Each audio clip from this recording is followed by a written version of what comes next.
in my testimony. Sometimes when I feel sad or I struggle with my schoolwork, I remember I can ask Lord Jesus to help me. Lord Jesus, please take away my anxiety and help me with my schoolwork. In Jesus' name, amen. My sister and I want to encourage you with these words. 1 Peter 5:7.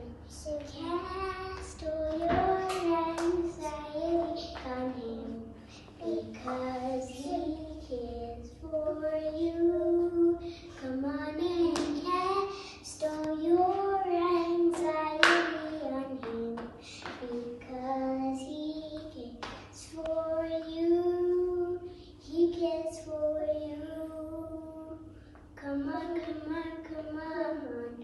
Come on, come on, come on. He cares for you. Why couldn't Jonah trust the ocean? Because he knew there was something fishy about it. Good evening, Impact, and welcome to another session on Big Questions. Thank you so much for all of you that have sent us and commented below with your big question. And I believe there's a few more of you that need to tell us, what is the big question you're a little bit scared to ask? Comment below, tell us, what is that big question? But more than that, I have a big question for you. If you are joining us for the first time tonight, you need to give us a wave. We want to know that you are joining us for the first time tonight. We want to connect with you. We want to hear from you. And we want you to join all our other Impact programs. They are all super exciting. But right here, on a Tuesday night, we are focusing on those big questions that we want to ask. And we're going to try and answer them to the best of our ability. So I have Ashlyn here joining me tonight. Welcome. Thank you.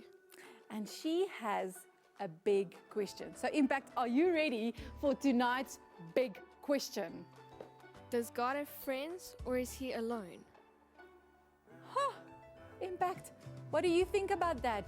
Does God have friends or is He alone? Ashlyn, I think that ties in very, very well with last week's question about the Trinity. If you have missed it, go back on our page, Acts Christian Church, and go and look for that program where you can learn more about the Trinity. But that's really good, you know. I'm trying to think, how are we going to do this? God, does He have friends? Wow. I think this time, even this time where we are at home with just our family, friends, it has become a really strange word. It's something we don't hear every day anymore. So let's think a little bit on this big question that we've asked. So I'm going to ask you, Ashlyn, do you have a good friend? Yes, I do. Oh, and before you tell us who that good friend is, tell us, why is that friend a good friend to you? Well, I see her every day and we get along really well. Some people think we're twins. Oh, okay. And do you think that friend thinks of you as a friend? Well, yes, of course. How can she not like me? Like, look at this. Okay, I think she likes you. Okay, so Ashlyn, do you want to tell us who is your good best friend? Yes, it's Sarah, my sister. Oh my goodness. Impact, I believe many of you are going to tonight, when I ask you who is your best friend, going to say the name of your sibling. We had to become friends with our siblings in this time. So comment below. If it's not your sibling, that's okay. They won't see it. So comment below. Tell us, who is your good friend? So Ashlyn, I want to chat a little bit more with you on this friendship thing. But I need to catch up with another friend just quickly. But I have a list of things here. Where is it now? a list of things. If you wouldn't mind just grabbing us a few things on this list, and then Sure. I'll find you here again. Okay, great. Awesome. Sarah! And here we have Sarah tonight. Thank you for joining us. It's a pleasure. This is so awesome. So, Sarah, we are speaking a little bit on friendship tonight. And I want to ask you, do you have a good or a best friend? Yes, I do. Oh, before you tell us who that is, why is that person your best friend? We talk every day and we get along really well. I guess that's important when you're a friend. You have to actually talk to one another. And would you say that that friend thinks of you as a friend? Not really sure. Oh, okay. Well, who is that? It's Ashlyn, my sister. Impact, can you believe it? She also thinks that her sister is her best and her good friend. That is just so special. Wow. Oh, hey, Sarah. What are you doing Ash, here? what are you doing? High five, Scuba Dive Whale. Whoa, Impact, did you see that? I haven't seen a friendship shake in years. That is just amazing. I thought they only do that on movies. We are on TV. Oh yes, yeah, that's right. So how special is that they have a friendship shake? Thank you for joining us. Did you get everything on the list? I hope so. Okay, we'll check that now. So what was so amazing is that I actually asked Ashlyn, who is her good best friend, and I asked Sarah, who was her best good friend. And as you know, Impact, what was the answer? Sarah, Ashlyn. How amazing is that they chose their sibling to be their best friend. So we're going to celebrate friendship today. Are you ready for that? So do you want to show us what is in that bag? Sure. Oh, jelly beans. This is so exciting. I can't wait. Do you want to have jelly beans? Yes. Are you excited? Okay, I'll open it for us. Jelly beans, such a great way to celebrate friendship. If you don't have jelly beans with you tonight, make a plan. You need jelly beans. All right, so we have all these yummy jelly beans. And you guys know what? My favorite ones are the black ones. I'll just quickly have them. Phil, you choose the ones you want. This is so good. What is your favorite color, Ashlyn? I like the green. The green. So good. There's quite a lot of green. That's not fair. There was only 3 black ones. And you? I like the red ones. Red. What does the green ones taste like? I don't know. They're really good. And the red ones? Strawberry. Strawberry. I don't know. The black ones, they're just sweet. I don't know what it tastes like. So, Impact, comment below and tell us what is your favorite color and taste of jelly bean. We want to hear. Wait. I need to taste a green one. Tastes a little bit like apple. Yeah, it does. And do you want some more? I'm going to eat this whole packet. Red one. What did you say it tastes like? Strawberry. Strawberry. Yo, I can stand here the whole night and just finish this whole packet of jelly beans. But we have to go on with Impact, eh? We have to. So friendship, jelly beans. You know what it makes me think of? When I look at this handful of jelly beans, I know which ones are my favorite. And I have my favorite. But you know what? In our friendship with one another, and even our friendship with God, we have our favorite things about God. and he has his favorite things. But you know what? God doesn't just stick with the favorite. He accepts the whole packet. God accepts all of you. The green part, the red part, the orange. Ooh, I don't like the orange too much. But you know what? God likes every part of you. And that makes the friendship with God so amazing. He accepts every part of who I am. He doesn't just stay with a favorite. Obviously, there are parts that He created us that He really, really loves. But He really likes our whole being because He is our Creator. Okay, I'm just getting carried away here with these jelly beans. I can go on and on about friendship and God and our relationship with Him. But what else do you have in that bag? Well, Oh. What has this got to do with friendship? Let's see. Oh, I like this. Look at this. It has 2 parts in. It's ready for 2 people to just share. I mean, that's what friendship is all about. It's just sharing a great chocolate together. And I mean, it's already ready. There we go. Okay, but we can get carried away with this also. Let's see, what else do you have there?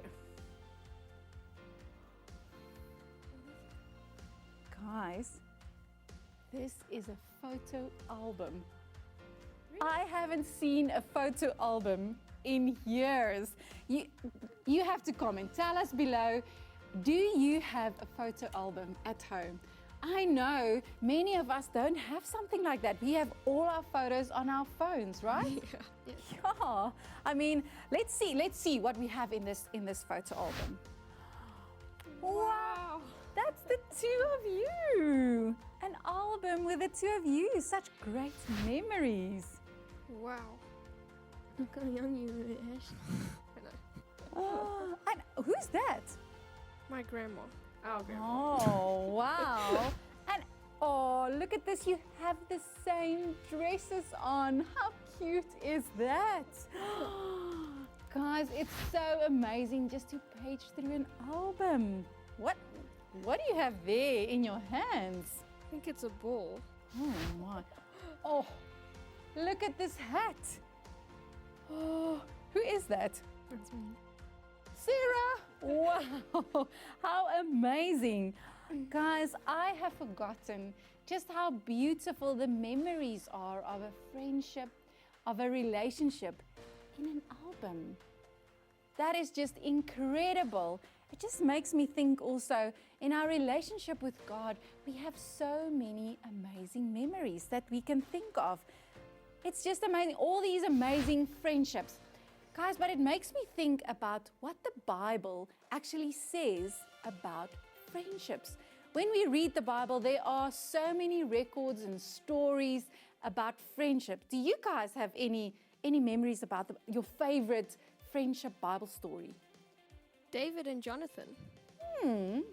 Ruth and Naomi. In fact, comment below and tell us what friendship in the Bible, what story of a friendship in the Bible did you enjoy the most and that you can think of right now? You know what friendship really also stands out for me? It was such a unique friendship. In the Bible, we read about Jesus, and He had strong friendships and relationships with all the disciples. And we read about them, but some of those relationships and friendships we don't read that much of. But there is one we read quite a lot about, and that is the friendship, the relationship between Jesus and Peter. That was a very unique relationship. And what made it so really unique is that Peter had quite a few things happening while he was walking with Jesus. You know, when we read about the things that Peter did, please do yourself a favor and go read about the friendship of Jesus and Peter. But Peter had so many mistakes. He did a lot of things, and he actually said also to Jesus, Jesus, I will not deny you till death. That is what Peter said. And then what do we read in the Word? We actually read in all 4 Gospels that Peter denied Jesus. Can you believe it? His very good best friend denied him. But what was so beautiful about this friendship is Jesus, just before he ascended to heaven, Jesus went to Peter and he looked at him and he had compassion on Peter. Jesus had compassion and forgiveness before he ascended to heaven.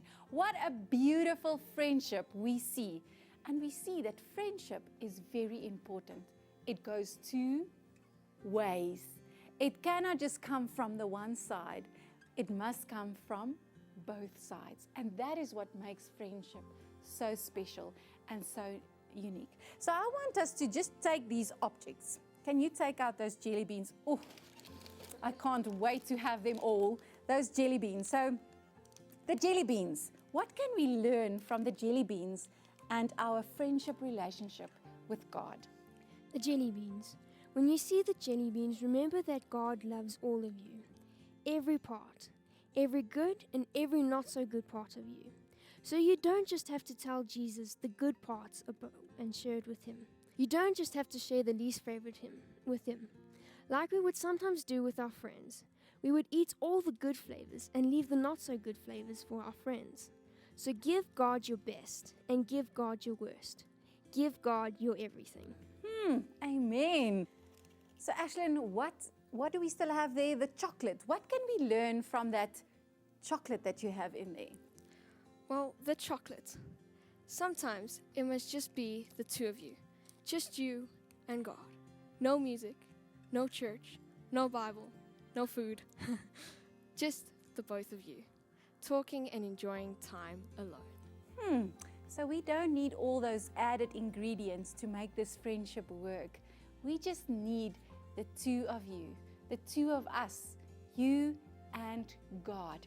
And the same that we can learn from this album is we create memories with photos, but obviously we can't take a photo with God, right? Okay. But we have memories with God. We had experiences with God. So what do we do with them? What I do, and I believe you also do, and Impact, you can do this. And if you are doing this, let us know. But you can get a journal. And in this journal, you draw your experiences with God, or you write your experiences with God. It's the best thing to go back to your journals and you go and see in your journal, what have you experienced about God? What have you learned about God? There are so many memories we have with God, and it just goes gone. I remember there was a time in my life where it was really hard and difficult to believe and talk to God. It was just a hard time. And then I went back to my journal and I just started to read the journal, and I read the amazing memories, the amazing experiences and encounters I had with God. And I was like, wow, this is a friendship, this is a relationship I want to treasure for the rest of my life. So, you asked the question tonight. What was our big question? Does God have friends, or is he alone? Yes, God has friends. And no, he is not alone. He is with you. And that is the exciting part of a friendship relationship with God. So thank you so much for joining us tonight on our Big Question. And we hope to see you next week for another Big Question. Thank you, and stay tuned for Praise and worship. And empowering parents.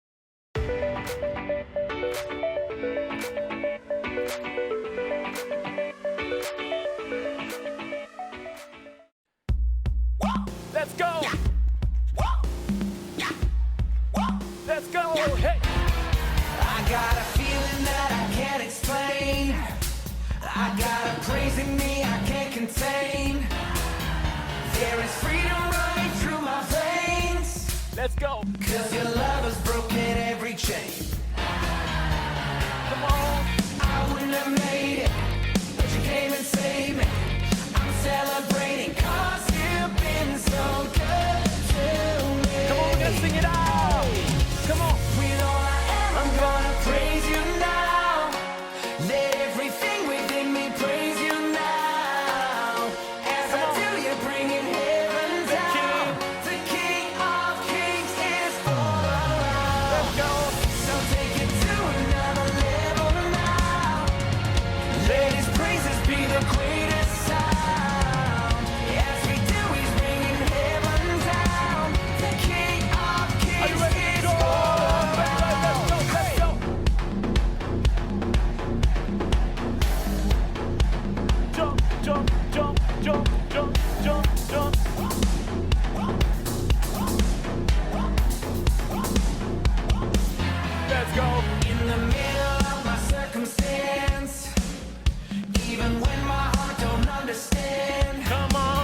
take it up. So take it to another level now. Let his praises be the greatest sound. As we do, he's bringing heaven down. The King of Kings is Are you all ready? around. Let's go, jump, jump, jump, jump.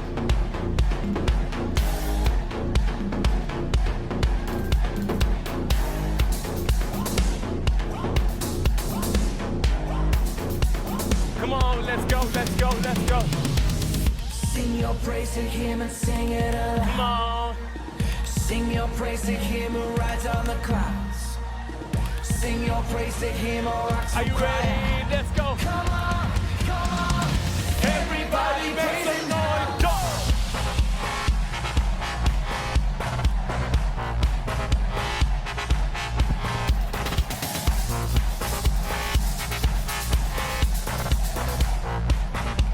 Come on, we're gonna sing. Lord, I am gonna praise you now. Let everything within me praise you now. As I do, you bring it heaven down. Oh, the King of Kings is Take it up. Jump, jump. so take it to another level now. Let his praises be the greatest sound. As we do, he's bringing heaven down. The King of Kings is all around. Go, go, go.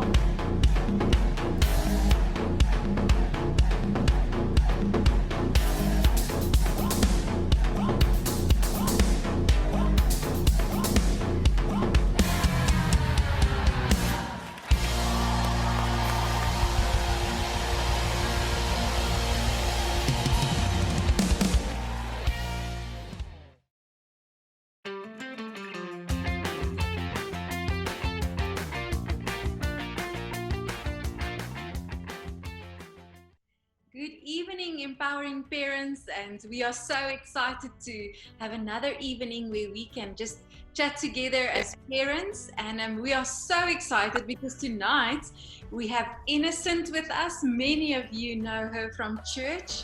And we also have Yaku with us tonight. We have the privilege of staying together in the same house and do parenting together. Oh, And so welcome, Innocent. thank you. Thank you so much, Rita. It's good to see you and Yako. And welcome to the parents as well. Yes. I must say, Innocent, as we have been able to connect with your daughters, and they're actually working with us quite a few times, I think we just saw such an awesome fruit out of their lives. And, you know, we just said to each other, you know what, we need to meet this mom and learn something from her, you know. And so it's such a privilege to have you just discussing with us tonight. And I think what's so awesome to discuss tonight is this whole topic of love languages and how to use it and I guess not abuse it, but let's talk about this and let's see firstly just what is love languages. So I think Rita, maybe you can just explain to us what's this all about. Yeah, well, actually, that's why Innocent is here tonight. But maybe parents, you can comment below and just tell us, what is the first scripture you think about when you hear the word love? When you hear the word love, what is the first scripture that just pops into your mind? Comment below and tell us, what do you think and what do you hear? I wonder what we are thinking. What are you thinking, Innocent? If I can put you on the spot there.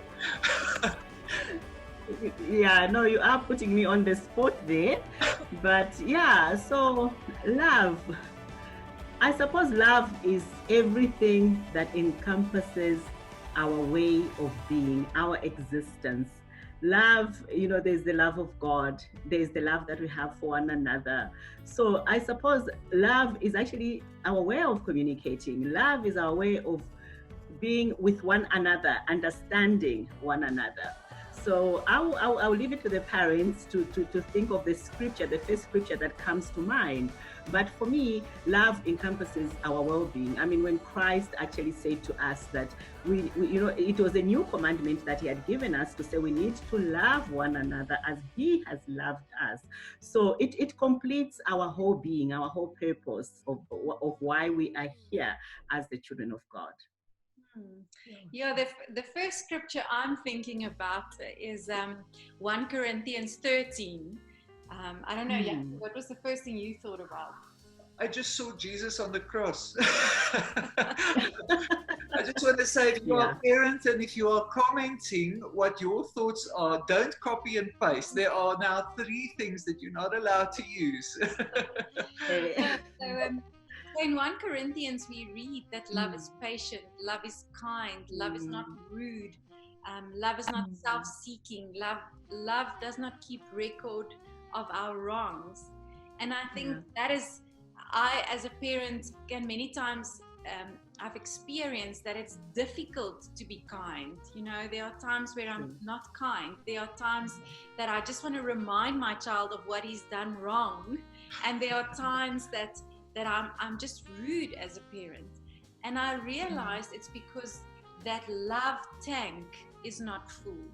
I'm not really understanding the fullness of love. And even amongst the children, there are times that it's really difficult for them to be kind or to be loving because their love tank is empty. And that is why we want to chat with Innocent tonight, just to help us, because we want more kindness in our home. We want more patience in our home. And actually what we read in this 1 Corinthians 13 is that it all boils down to love. And that's why we're going to speak to Innocent tonight, just about love languages. And That's awesome. So Innocent, I'm just thinking if you can maybe just help us to understand, like, what are the benefits really of understanding my child's love language? Why do I even want to look into that? You know, Yaku, I think with everything else, the benefits of understanding something, it's to help you to actually deal with issues that might crop up from something like that. So the benefits of understanding your child's love language, let me just take you a little bit back. Okay, I've got a whole spectrum of children in my home. You know, the 5 of them, there's young adults all the way to a teenager who has just become a teenager. So it's been a journey, you know, to try and understand their love language. And if you think about it as a parent, many times, I don't know whether it happens to you, but it happens to me many times where I feel like I'm not being understood, or I feel like they feel I don't understand them. Listen, at times as well. All the time. Don't you find that like all the time? It's all the time. It's all the time. I feel like I'm not doing the right thing, no matter how hard I try. And sometimes, even when I'm actually just giving a compliment, a very nice compliment, a nice statement, I feel like I get, you know, like eyes on me, rolling eyes on me to say, oh, wow, what is she even talking about, you know? So that happens a lot. Yeah. So I suppose it helps when one as a parent understands the benefits of it. Let's just talk about one of the benefits being many times as parents, we feel we share the same temperament as one of our children. I don't know whether that happens to you, Yaku and Rita, where you feel like one of the kids have actually taken your characteristic, or they lean more towards your personality, you know, and the other child has taken maybe Yaku's personality. And and in times where we've got a different temperament to our children, it can become a problem to understand the love language. But then what can one do? So when we understand the love language, it helps us to put confusing little behaviors into perspective. You know, what do I mean when I talk about confusing little behaviors? You know, there are times where our children behave in a certain way. And as a parent, normally you do not understand we always attest it to saying maybe he learned it from school or from friends. And if you understand their love language, it makes it easier for you to address those confusing little behaviors and also understand those behaviors. Sure, You know? that's such wonderful things that you are saying, Ines. And then if you are a parent watching tonight, make sure that you like, that you comment. Maybe just let us know on the comments down below if you sometimes feel like you do not relate with your child, or maybe you feel like you have the same character traits and everything like that. Just comment down below. Tell us what your experience is. So that's awesome. That it's definitely needed for us to be able to know what the love languages are. Yeah. That is true. Yeah. Sure. Yeah. Innocent, how do I discover my child's love languages? Yeah, how can I do that? Yeah, well, for me, I only got to discover my children's love language when they were a certain age. But I do understand that, when they are quite young, like from babies until preschoolers, it's very difficult for a parent to actually understand and discover what their child's love language is, because they do not communicate with us. They don't verbalize it. So it can be very difficult, because at that stage, all they need is actually to be shown what love is. So it comes from our side, not their side.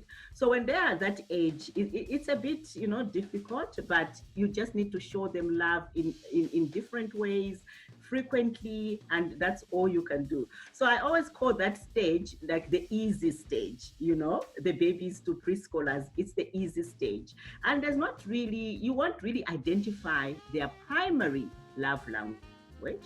You might identify a love language in them, but not their primary love language. The reason why I'm differentiating between the two, to say you might identify a love language, like a love language, in a sense that when they are babies, some babies, when they cry, they want to be picked up.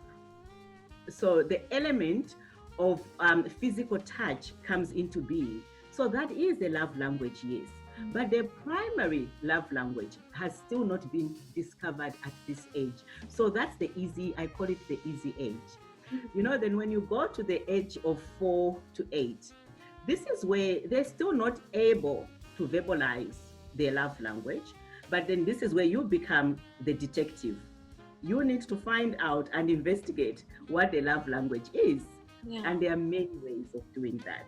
Yeah. And so you could be playing games, or maybe you can prompt it, maybe with a TV family, a family on TV, and then you could ask them, do you think those parents love their children, and how do they show, their love for their children? They might be able to tell you that, they're buying them sweets, and they're always saying nice things to their children. That's how they love their children, So in such a way, you're actually determining how or what the child sees as love, and you're basically sort of discovering what they would see as love, and you can do that in order to love them. Exactly, Yaku. You are actually trying to help and see. You are now discovering that, and then you get to the ages of about 9 to 12. With these ones now, they've started understanding, like in things in writing, they understand, they can make sense of things. And I suppose the only way you can try and understand the love language, which is a bit similar to the previous group, you could maybe be playing quizzes with them, love language quiz. You say, okay, how do you think a parent should love their child? Do you think they should love the child by saying nice things to them, buying things to them? And in that way, you will pick up how they think or what they expect to be the love language, and you also pick up what you think the love language is.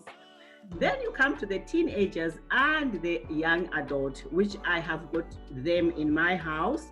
Trust me, I wish I could go back. I wish I could just, we could go back in time. There was a movie that was going back in time. I wish I could do that.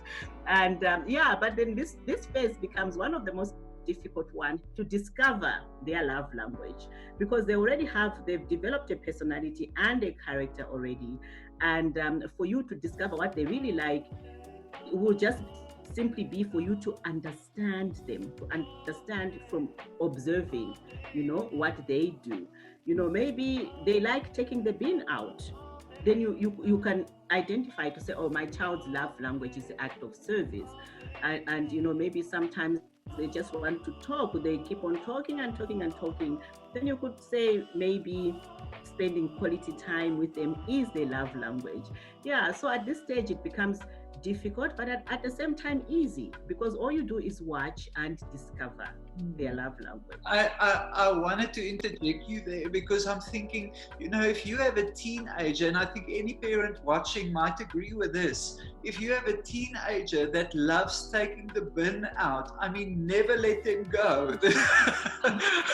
This is awesome. We want to keep them forever, hey? But trust me, Yako, there comes a time where you actually say, when are they actually going? They take the bin out.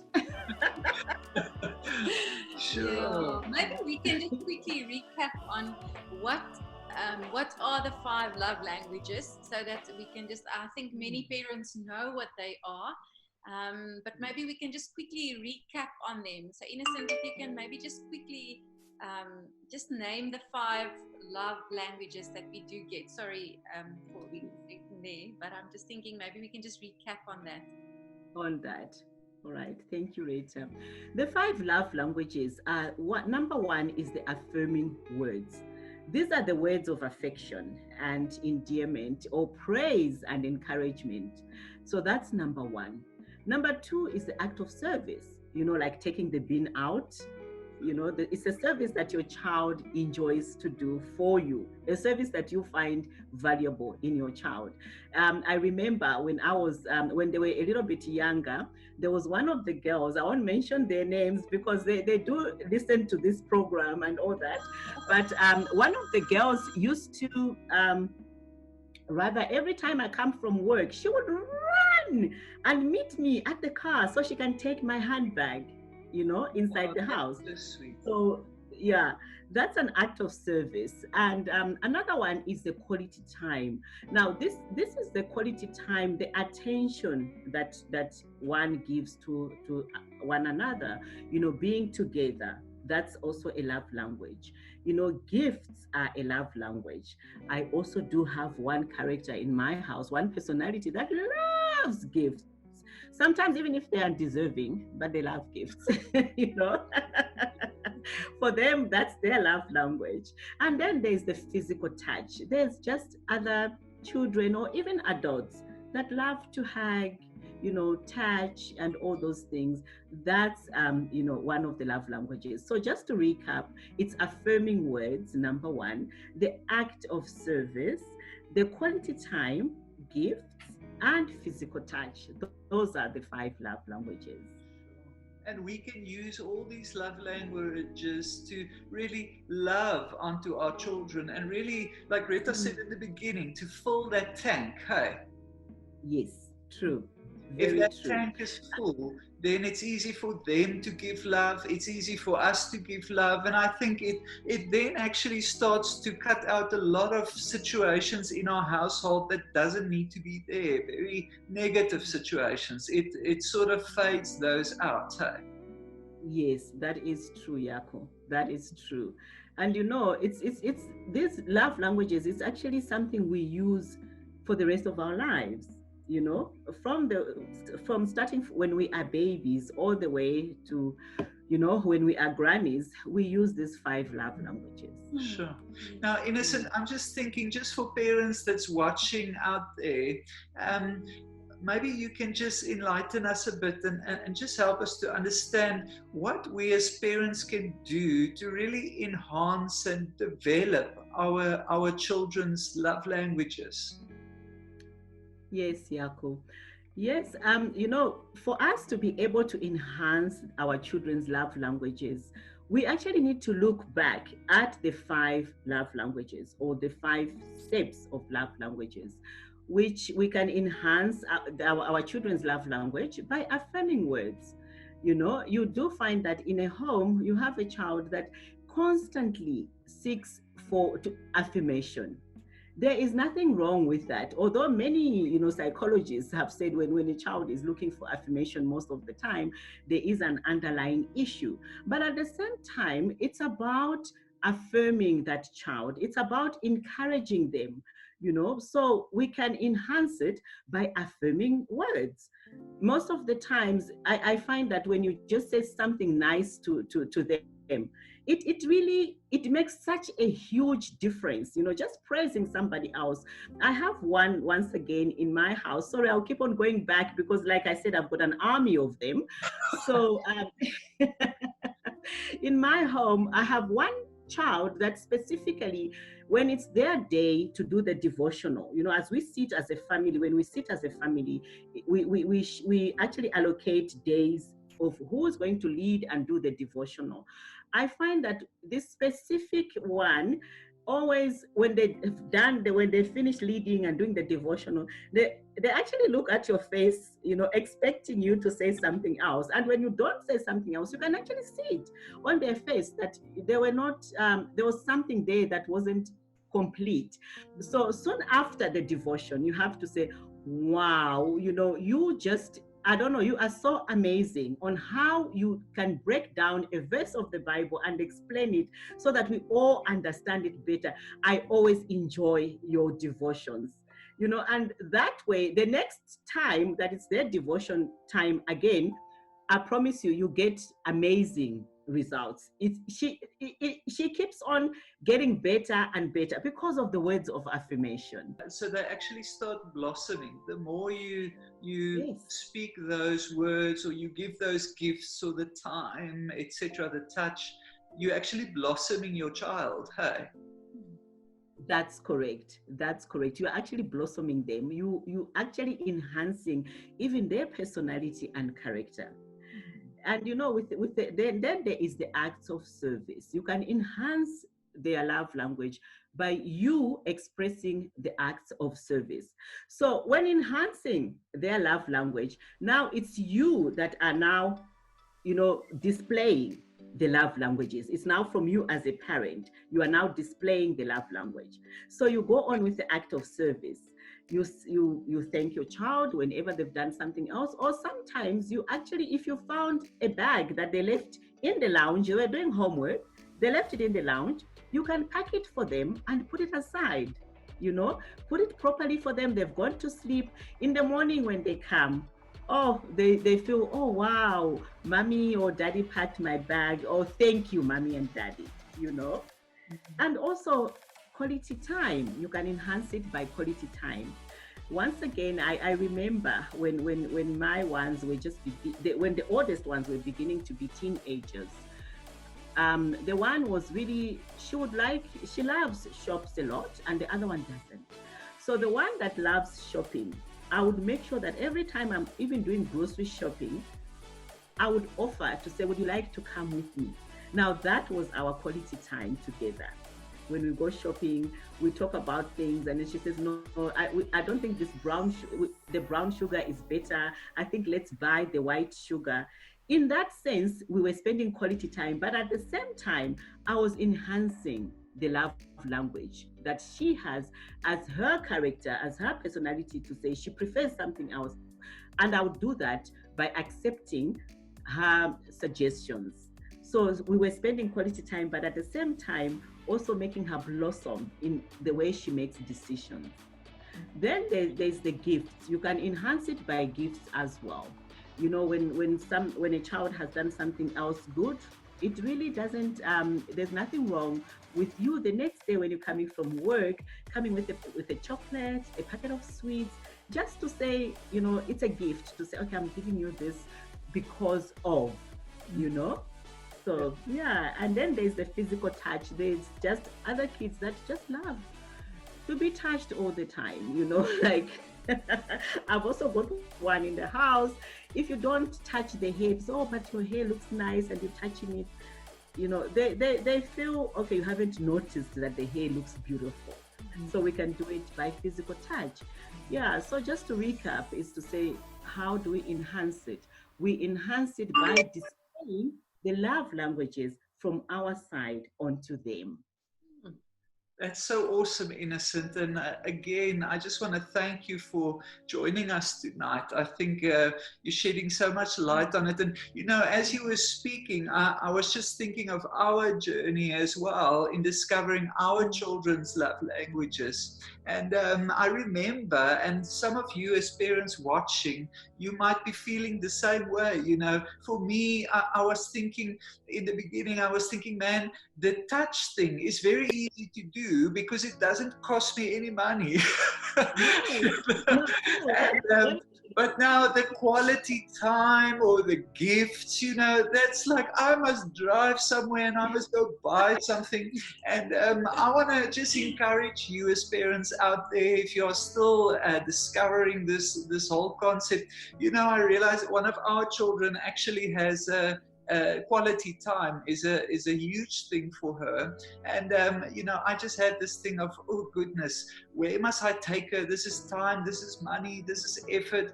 But I realized just taking her out to the lawn and sitting with her alone and just chatting with her. And one day we just went out and we looked at the stars. You know, that's just quality time. And I want to encourage you to find moments like that. You don't every time have to buy something for your child that loves gifts. you can actually just give them something, you know, which you picked up somewhere. I noticed that it's so easy just to pick up a rock and tell them, listen, I thought of you with this rock. You know, to me, that doesn't mean anything. But to that type of person who has that love languages, it means the world. Yeah. That's very true, eh? That's true, Jaco. And you know, I just wanted to add as well, you know, one might be asking to say, but why do we even have to know our love languages? You know, and when you also know your love language, it teaches you patience and empathy, you know, and patience and empathy that we'll always use in our lives, you know, across our journey as we are on this earth, or, you know, we will always use those two skills to build better relationships. So yeah. Thank you again so much, and we really appreciate you joining us tonight. It was really good to have you, and we look forward to having you in the future. Yes. Yeah, we will definitely have Innocent chatting with us again. Thank you, Jaco and Rita, for inviting me to come and chat to you guys, and also just to the parents that are watching as well. You know, there's nothing that I have enjoyed than the journey of parenting.